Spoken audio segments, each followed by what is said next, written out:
Hello friends, welcome to G mathematics classes. आपका स्वागत है जी मैथमेटिक्स क्लासेस में। ये क्वेश्चन करेंगे हम। क्वेश्चन हमें दिया हुआ है, इसका सॉल्यूशन करेंगे। देखिए सॉल्यूशन। क्वेश्चन हमें क्या दिया हुआ है, D cube plus D square minus D minus one Y is equal to cos 2x। इस क्वेश्चन का हम सॉल्यूशन करेंगे। अब तो अब इस क्वेश्चन का सॉल्यूशन करने के लिए हम सहायक समीकरण ले लेंगे। तो हम यहाँ ले लेंगे सहायक समीकरण। सहायक समीकरण लेते हैं तो हम मूल के रूप में m को ले लेते हैं, तो इस प्रकार लिख लेंगे। इसकी सहायक समीकरण क्या हो जाएगी, m cube plus m square minus m minus one is equal to zero. इस प्रकार हम सहायक समीकरण ले लेते हैं। जो अंदर वाला मान होता है उसके इक्वल टू हम जीरो मान लेते हैं, इसे सहायक समीकरण कहते हैं। इस प्रकार हम सहायक समीकरण ले लेते हैं। अब हम इस सहायक समीकरण को हल करके m का मान ज्ञात करेंगे। फिर CF का मान निकालेंगे, फिर IF निकालेंगे। तो आगे देखिए निकालते हैं। तो अब हम इसे और हल करेंगे तो हमारे पास क्या आ जाएगा, हम इसमें से m स्क्वायर कॉमन ले लेते हैं। इन दोनों पदों में से इसमें से क्या माइनस वन कॉमन ले लेते हैं। तो हम इस प्रकार लेके देखते हैं। देखिए m स्क्वायर कॉमन लिया तो हमारे पास बच गया m प्लस वन, और यहाँ पर हमने माइनस वन कॉमन लिया तो हमारे पास बचा m प्लस वन। हमारे पास m प्लस वन और m प्लस वन बचा, m स्क्वायर कॉमन लिया तो ठीक है। m स्क्वायर कॉमन ले लिया हमने, m प्लस वन और m प्लस वन हमारे पास बच गया। अब हमारे पास m प्लस वन इसमें भी है, m प्लस वन इसमें भी है। हम दोनों में m प्लस वन कॉमन ले लेते, तो हम m प्लस वन कॉमन ले लेंगे तो हमारे पास बच जाएगा m square minus one is equal to zero. ये हमारे पास आ जाएगा, ठीक है। ये हमारे पास आ गया। अब हम इसमें से क्या कर सकते हैं, इसे इस प्रकार लिख सकते हैं। हम m स्क्वायर माइनस वन को हम m स्क्वायर प्लस वन और m स्क्वायर माइनस वन लिख सकते हैं। तो हमारे पास इस प्रकार लिख देंगे कि हम m प्लस वन, और इसे लिख देंगे हम m स्क्वायर प्लस वन और m स्क्वायर माइनस वन। इस प्रकार लिख देंगे, इज इक्वल टू जीरो हो जाएगा। तो इससे हम क्या हमारे पास क्या प्राप्त हो जाएगा, m स्क्वायर प्लस वन दो बार है तो हम इस प्रकार लिख सकते हैं m स्क्वायर प्लस वन की होल स्क्वायर कोष्टक m minus one is equal to zero. तो हमारे पास इससे m के मान प्राप्त होंगे। तो m इज इक्वल टू हमारे पास क्या क्या प्राप्त हो जाएगा, m इज इक्वल टू हमारे पास एक तो वन प्राप्त हो जाएगा, एक माइनस वन और माइनस वन, क्योंकि m स्क्वायर है तो इसके दो m के दो मान प्राप्त होंगे। तो m मूल के दो मान प्राप्त होंगे, तो एक माइनस वन और माइनस वन दो प्राप्त हो जाएंगे, एक m का मान वन प्राप्त हो जाएगा। अब हम इसे और हल करेंगे। देखिए और हल करेंगे तो किस प्रकार करेंगे, हम और हल करने में इसमें इस m के मानों का उपयोग करके CF का मान निकालेंगे। तो m का मान का उपयोग करके CF का मान निकालेंगे। तो CF का इक्वेशन हमारे पास क्या आ जाएगा, CF इक्वल टू हमारे पास क्या आ जाएगा, ये दो कॉमन पॉइंट है, ये सिंगल पॉइंट है। तो पहले सिंगल वाले पॉइंट को ले लेते हैं C1, ठीक है। e की पावर यहाँ होता है m1x प्लस, यहाँ पर दो, यहाँ सिंगल पॉइंट है, यहाँ ये दोनों समान है। समान मूलों के लिए जो सूत्र होता है वो होता है C2 प्लस C3x e की पावर m2x। ये लगा दिया।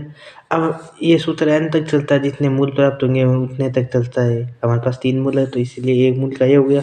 दो मूल समान है तो दो मूल समान के लिए C2 प्लस C3, और समान इसलिए अगले वाले के x जुड़ जाएगा। और अगर क्यूब हमारे पास तीन माइनस वन के होंगे तो हमारे पास हो जाएगा C2 plus C3x plus C4x square, ऐसे चलता जाएगा।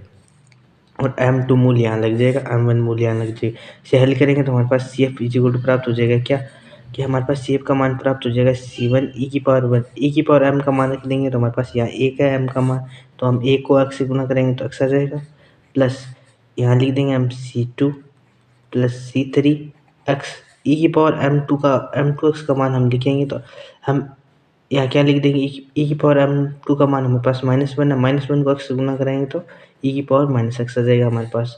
ये आ जाएगा CF का समीकरण। CF का समीकरण आ गया, इसे समीकरण एक दे देंगे हम। अब हम क्या करेंगे, इस क्वेश्चन का IF निकालेंगे। तो IF कैसे निकालते हैं, देखिए सॉरी IF नहीं IP निकालें, PI निकालेंगे। पी आई निकालेंगे तो पी आई कैसे निकालते हैं? पी आई निकालने के लिए हम क्या करते हैं, सूत्र होता है 1/f/d। डॉट जो हमारे पास दिया होता है, हमारे यहाँ क्वेश्चन में क्या दिया है, cos 2 x, ये जो बराबर में दिया होता है वो यहाँ आ जाता है, ये सूत्र होता है। इस सूत्र के अनुसार हम आई पी आई का मान निकालते हैं। पी आई का मान निकालेंगे, इसके बाद हम इसे हल करेंगे। इसे हल करने के लिए हम पी आई का मान निकालेंगे, तो इसे और हल करेंगे तो हमारे पास आ जाएगा 1/f/d को हम क्या लिखते हैं, एफ डी को जो हमारे पास ये समीकरण दी हुई है, एफ डी की ही समीकरण है, तो हम यहाँ इस पूरी समीकरण को यहाँ रख देंगे। तो हमारे पास क्या आ जाएगा, D cube plus D square minus D और -1, ये हमारे पास 1/1 ये आ गया। ठीक है, ये आ गया हमारे पास। अब मल्टीप्लाई में हमारे पास क्या है, cos 2x, ये हमारे पास। अब ये जो हमारे पास आया इसे और हल करेंगे हम। इसे हल करेंगे तो हमारे पास क्या होता है, देखो हल करते हैं, आगे हल करते हैं। तो आगे हल करते हैं तो हमारे पास क्या आ जाएगा,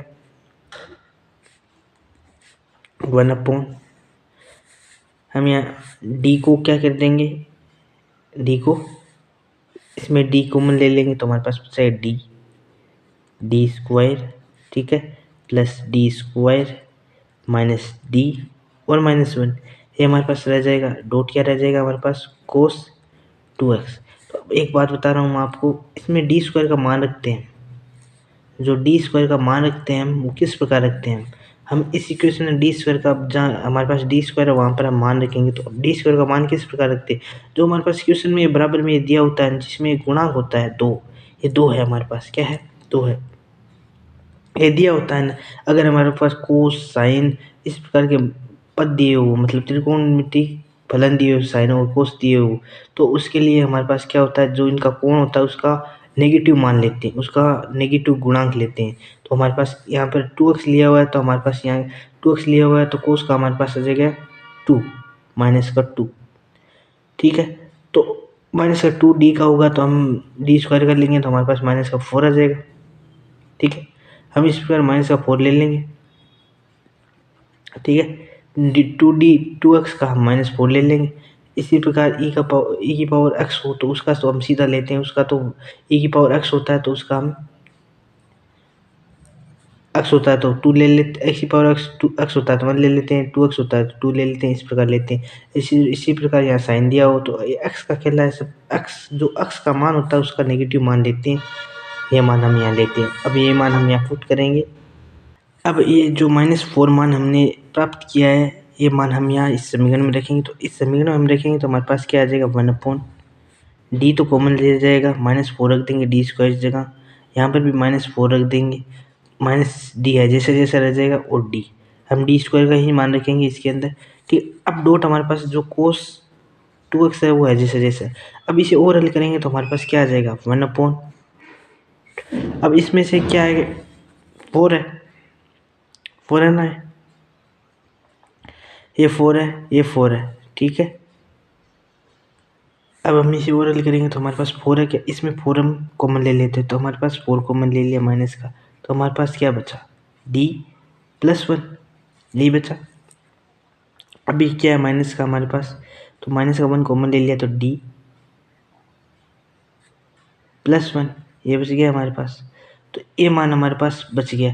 अब ये मान बच गया तो ये क्या हो गया, 4 है, ये -1 है, तो इसे जोड़ेंगे तो क्या आ जाएगा हमारे पास, यहाँ डॉट में क्या है, गुणा में है cos 2x, तो यहाँ पर ये है, तो हम इसे और हल करते हैं, तो और हल करते हैं हमारे पास क्या आ जाएगा, हमारे पास आ जाएगा 1/, इसे ये जुड़ के 5 हो जाएगा, तो 5 हो जाएगा तो हमारे पास आ जाएगा 5 - 5 d +1 डॉट cos 2x, इस प्रकार हमारे पास मान आ जाएगा। अब हम इसे और हल करेंगे तो ये और हल हो नहीं रहा है, तो इसे और हल करने के लिए हमारे पास हमें वापस डी स्क्वायर का पद चाहिए, क्योंकि हमारे पास डी स्क्वायर का पद हो तभी तो हम यहाँ 4 लिख कर हल कर सकते हैं। तो हम इसे और हल करने के लिए डी स्क्वायर का पद लाने के लिए ऊपर और नीचे दोनों तरफ d-1 और d-1 का गुणा करा देंगे। d-1 और d-1 का गुणा करेंगे तो हमारे पास क्या प्राप्त हो जाएगा, देखो 1/, ऊपर हो गया d-1, नीचे भी कराएंगे तो 5 तो है जैसा जैसा पड़ा है, d +1 है और d-1 आ जाएगा, सॉरी d-1 आ जाएगा। डॉट में हमारे पास जो cos 2x है वो है जैसा जैसा रह जाएगा। अब ये d माइनस वन डी, इसे हम लिख सकते हैं d स्क्वायर माइनस वन, इसे इसी प्रकार लिख सकते हैं हम d माइनस वन अपॉन 5 है जैसा जैसा माइनस का डी स्क्वायर माइनस वन, इस प्रकार हम इसे लिख सकते हैं। अब हम इसे और हल करेंगे, और हल करेंगे तो हमारे पास पता है हमें डी स्क्वायर का मान हमें -4 दिया हुआ है, तो ये मान हम यहाँ फुट करेंगे, यहाँ डॉट कोस 2x है। हम यहाँ जो ये मान फुट करेंगे डी स्क्वायर का, तो हमारे पास इस प्रकार आ जाएगा मान डी माइनस वन, यहाँ आ जाएगा -5 -4 -1, क्योंकि हमने यहाँ हमें पता है कि डी स्क्वायर का मान -4 है, तो डी स्क्वायर का मान हमने -4 रख दिया, डॉट हमारे पास कोस 2x है जैसे जैसा, इस प्रकार इसे हल कर दिया। अब इसे हल करेंगे तो हमारे पास क्या है, इसे ये 5 हो जाएगा, 5 -5 को -5 से गुणा कराएंगे तो प्लस का 25 आ जाएगा, प्लस का 25 आ जाएगा, तो हमारे पास क्या आ जाएगा 1/25 डॉट डी -1 गुणा में कोस 2x। अब इस d का मतलब क्या होता है, d का मतलब होता है किसी भी पद का अवकलन कर देना, ठीक है। इस ये d गुणा में होता है, तो इसका अर्थ होता है कि जिससे गुणा होगा उसका मतलब इस पद का अवकलन हो जाना। तो अब इस कोस को हम इस पूरे हल करने के लिए इस इक्वेशन से मल्टीप्लाई करेंगे तो हमारे पास क्या आ जाएगा, हमारे पास आ जाएगा 1/25, हम बाहर छोड़ देते हैं। अब हमारे पास आ जाएगा इस d से मल्टीप्लाई करेंगे, इसको मतलब हम इससे अवकलन करा देंगे इसका, इस प्रकार लिख देंगे हम d कोस 2x और माइनस का हमारे पास है कोस 2x। ये हमारे पास देखिए, वापस बता रहा हूँ, देखिए ए डी, हमने d -1 और d -1 इसको जोड़ दिया तो हमारे पास आ जाएगा 1/25। देखिए -4 और -1 जुड़ा तो 5 आ गया, माइनस का 5 को -5 से मल्टीप्लाई किया तो हमारे पास -25 आ गया, -25 को हमने यहाँ लिख दिया। फिर हमारे पास जो d -1 था वो d -1 है जैसे जैसा है, फिर उसे कोस 2x गुणा था वो गुणा में है। फिर हम इसे और हल करेंगे तो हम क्या करेंगे, इस d का अर्थ होता है कि इसका अवकलन, d का अर्थ d किसी चर से या किसी अक्ष या किसी भी त्रिकोणमितीय फलन से गुणांक में हो तो इसका मतलब है उसका अवकलन कर देते हैं हम, ठीक है। तो अरे यहाँ ये -1 से गुणा है तो इसका मतलब है क्या, इसका माइनस का मान रख देंगे जैसा जैसा। तो हमने यहाँ क्या कर दिया, ये तो इसके गुणा है, इसे d से गुणा छोड़ दिया और इसे हमने इसे मल्टीप्लाई कराया तो हमारे पास आ गया -2x, ठीक है। अब इसे हम और हल करेंगे तो हमारे पास आ जाएगा 1/25, इसका अवकलन हो जाएगा तो इसका अवकलन होगा हमारे पास क्या आ जाएगा, 2 आगे आ जाएगा, 2 कोस 2x का अवकलन क्या होता है, साइन -sin 2x, यही होता है, -sin 2x होता है। तो कोस का क्या 2x का होता है, फिर हम क्या करेंगे अक्ष का अवकलन करेंगे, अक्ष का मान का अवकलन करेंगे तो अक्ष का मान 2x है, 2x का अवकलन करेंगे तो हमारे पास 2 आगे आ जाएगा, वो मैंने ऑलरेडी आगे रख दिया है इसलिए मैंने इसे लिख दिया 2 sin 2x, ठीक है। अब हम माइनस का हमारे पास क्या है कोस 2x, ये है। अब हम इसे और हल करेंगे, अब इसे और हल करेंगे तो हमारे पास क्या आ जाएगा, ये देखिए हम यहाँ माइनस का कॉमन ले लेते हैं बाहर तो हमारे पास आ गया 1/25, माइनस के 1/25 2 sin 2x minus cos 2x, ये आ गया। तो ये क्या आ गया, ये समीकरण है जो हमारे पास ये समीकरण क्या है, ये पी आई का मान आ गया, हमारे पी आई का मान आ गया, तो पी आई की इक्वेशन आ गई। तो हम इसे इस प्रकार लिख सकते हैं P I is equal to -1/25, ठीक है। 25 कोष्टक में क्या आ जाएगा 2 sin 2x minus cos 2x, इस प्रकार हम इसे लिख सकते हैं। इसे समीकरण दे देंगे हम 2, ठीक है, इसे समीकरण 2 दे दिया, इसे हमने समीकरण 2 दे दिया। अब इसे और हल करेंगे तो हम क्या कर देंगे, हम इसे हल करने के लिए हम क्या कर देंगे, व्यापक रूप में लिख देंगे इसको, व्यापक रूप में, इसका व्यापक रूप होता है, व्यापक रूप में लिख देंगे। तो व्यापक रूप में लिखेंगे तो व्यापक रूप क्या होता है, CF प्लस PI, ये इस पूरी समीकरण का व्यापक रूप होता है। जो हमारे पास समीकरण हमारे पास फर्स्ट में जो ये समीकरण दी थी इसका व्यापक रूप होता है। इसका व्यापक रूप में लिखेंगे तो हम इस प्रकार लिख देंगे CF is equal to PI is equal to Y. तो हम इसे y के इक्वल टू लिखेंगे तो हमारे पास क्या आ जाएगा, y is equal to CF का मान हमारे पास क्या है, CF का मान हमने प्राप्त किया था, देखो ये रहा CF का मान, ये रहा CF का मान। मैं यहाँ लिख लेता हूँ C1 e की power x plus C2 plus C3 x e की पावर -x। तो मैंने ये C1 का जो CF का मान है वो लिख लिया मैंने, C1 e⁻x प्लस कोष्टक C2 प्लस C3 कोष्टक मल्टीप्लाई x कोष्टक बंद e⁻−x। ये क्या है, CF का मान है। अब हमारे पास क्या है कि IF का मान तो हमारे पास ये दिया हुआ है, ये IF का मान तो हम यहाँ रख देंगे। IF का मान तो हमारे पास -1/25 है, गुणा में क्या है 2 sin 2x है, और प्लस क्या है, सॉरी यहाँ प्लस आ जाएगा क्योंकि हम माइनस का हमने कॉमन ले लिया तो यहाँ पर प्लस आ जाएगा, सॉरी ठीक है, यहाँ प्लस आ जाएगा। तो प्लस क्या आ जाएगा हमारे पास cos 2x, ठीक है। ये हमारे पास मान आ गया, ये बड़ा ब्रैकेट, ये हमारे पास मान आ गया, ये y के इक्वल टू आ जाएगा, ठीक है।